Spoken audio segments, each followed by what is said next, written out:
Hello guys and welcome back to another video. Today we are doing another Zwift race.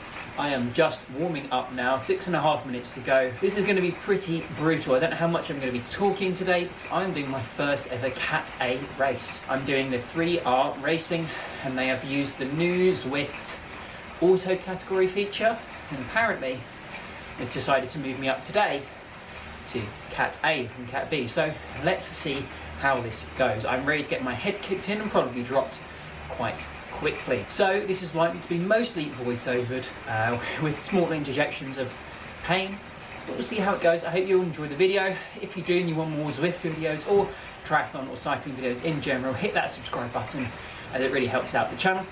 And yeah, enjoy the race. I'm sure you will more than I do. Okay, thank you previous Josh. Let's hop straight into the race footage now, and as always it's an incredibly hard start when it comes to Zwift racing.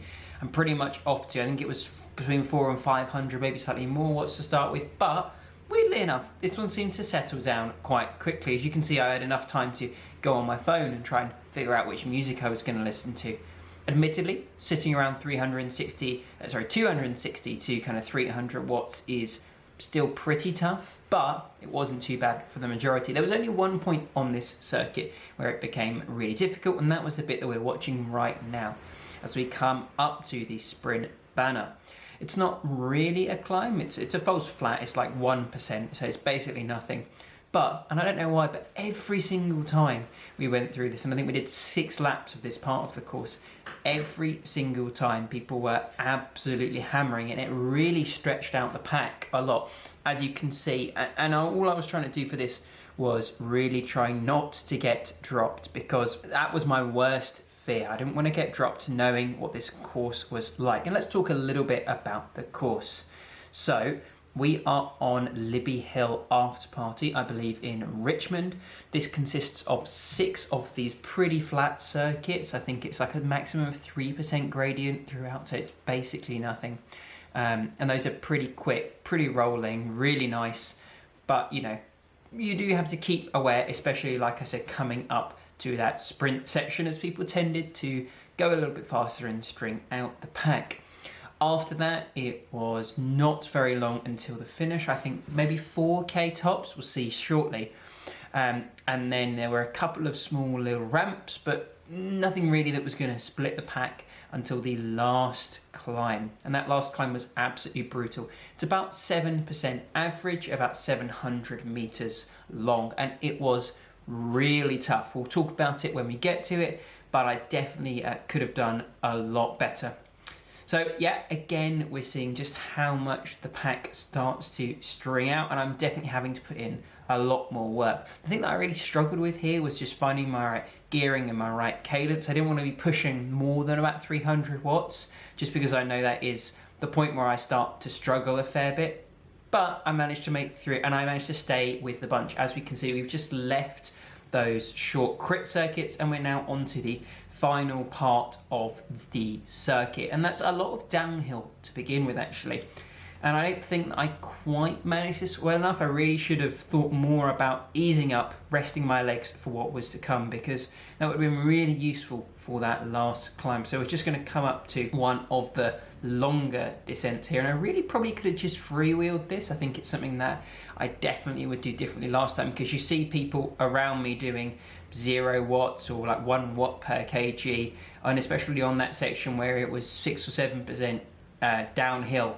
It definitely could have been done a lot better in my opinion. But that was all of that, and now we are onto the flat section, and before we knew it, the flat section was over and we were up onto the KOM. So like I said, 6.4% average for 640 meters. And this is immediately where I think I started to go wrong. I really didn't give it my all at this point. Admittedly, I'm about 550, 560 watts, but right here, where I dropped to about 400 and I'm below 500, this is when I think I lost a lot of the ground on some of the people who would be around my level. I'm never going to catch the guys that are right at the front, unfortunately.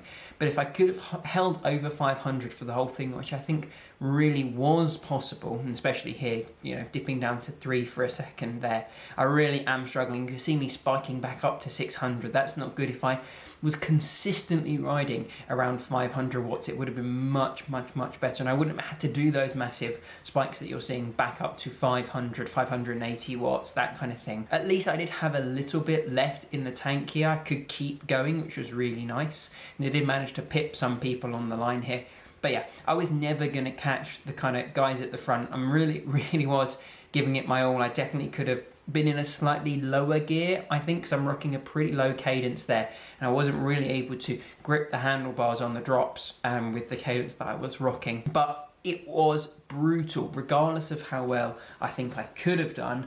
I really did bin myself. I think it's the highest heart rate I've had when it comes to Zwift racing or cycling in general, most probably, as my heart rate tends to be pretty high when I'm training inside.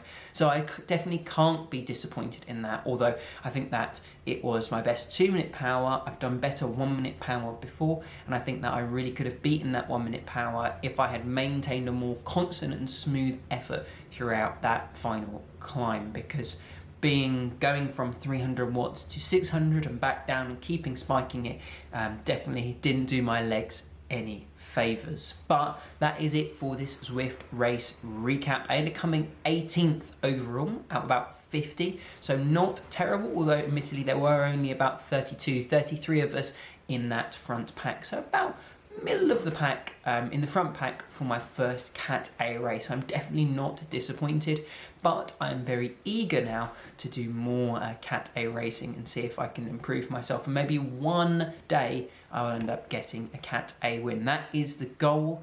But if you've enjoyed this video, please consider liking it and pushing it through that algorithm, and subscribe to the channel for more cycling and triathlon content, whether those be vlogs, training tips, or race videos such as this one. Now, thank you so much for watching, and I'll see you in the next one.